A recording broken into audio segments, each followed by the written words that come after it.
ప్రజలకి నేను చాలా సందర్భాలు చెప్పాను. రేవంత్ రెడ్డి గారికి మాకున్నటువంటి కనెక్టివిటీ ఏ ఇతర రాష్ట్రాల్లో ఏ ముఖ్యమంత్రి ఏపీసీకి ఉండకపోవచ్చు. ఎందుకు అంత కనెక్టివిటీ ఎందుకు క్రియేట్ అయిందంటే వారికి కానీ నాకు కానీ ఒకటే, అల్టిమేట్గా ప్రజలు కోరుకునేది ఏంటి? మనం యునైటెడ్గా పనిచేయాలి.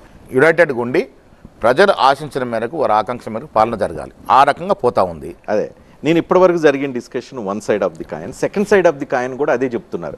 మీ ఇద్దరి మధ్య అండర్స్టాండింగ్ ఉండటానికి కారణం కూడా మీరు రేవంత్ రెడ్డి చేతిలో ఒక పావు మాత్రమే పపెట్ లాగా పనిచేస్తున్నారు అనేది కూడా మీ వ్యతిరేకులు కావచ్చు, మీ పార్టీలో వాళ్ళు పనిచేసేటప్పుడు ఈ పవర్ సెంటర్ ఐదర్ దిస్ అన్న అయి ఉండాలి, దట్ అన్న అయి ఉండాలి, ఐదర్ పవర్ సెంటర్ అన్న అయి ఉండాలి, లేదు అనుకుంటే పపెట్ అని చెప్పి పెట్టి ఉండాలి. అండర్స్టాండింగ్ ఏంటంటే, నేను పీసీ నాడికి నాకు ఎలిజిబిలిటీ ఉంది, సీనియారిటీ ఉంది, ఆర్గనైజేషన్ సిస్టమ్ తెలుసు. రేవంత్ రెడ్డి గారు పీసినప్పుడు నేను ఆర్గనైజేషన్ నడపగలిగినాను, ఆయన నాకు అస్వేచ్ఛ ఇచ్చినాడు కాబట్టి నడపగలుగుతానే ఇచ్చారు. కాంగ్రెస్ పార్టీలో గొప్పతనం ఏంటంటే, ఇలా ముఖ్యమంత్రిగా ఆయన పీసీ ప్రెసిడెంట్గా నేను ఏదైనా అవకాశం వచ్చినప్పుడు నిర్మోహంగా మాట్లాడే పరిస్థితి మాట్లాడుకుంటాం, డెఫినెట్గా మాట్లాడుకుంటాం. అది కాంగ్రెస్ పార్టీ అంటూ బ్యూటీ. అది కాంగ్రెస్ పార్టీలో ఇంకో బ్యూటీ ఉంటుంది. గ్రూపులు కట్టండి, గ్రూపులు రాజకీయాలు చేయండి, పరస్పరం కొట్టుకోండి, కాంగ్రెస్ అధిష్టానాన్ని ప్రసన్నం చేసుకోండి.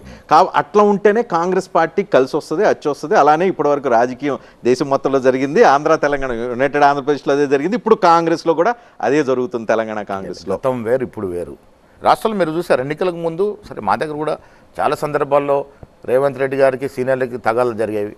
నేనే కేంద్ర బిందువు దాన్ని సెటిల్ చేసిన దాంట్లో. బట్ ఎన్నికలు వచ్చినాడికి గొప్పతనం ఏంటంటే, ఎన్నికలు వచ్చినాడికి యూనిటీ కాగలిగినాం, యూనిటీ చూపగలిగినాం. అందుకే ప్రజలు నమ్మినారు, ఎస్ వీళ్ళు చేయగలుగుతారని.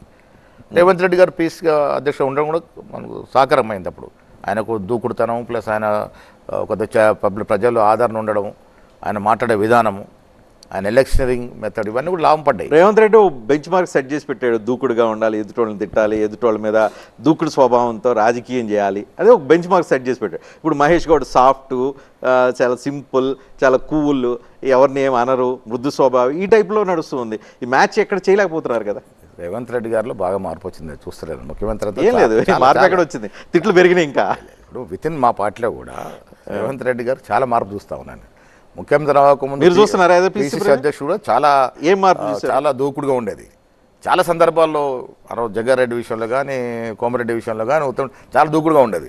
ఇప్పుడు కలిసి క్యాబినెట్ అంతా కలిసి పనిచేస్తారు. ఇప్పుడు మా అవసరం పడట్లే, అక్కడ మంచిగా చక్కగా పనిచేసుకుంటా ఉన్నారు.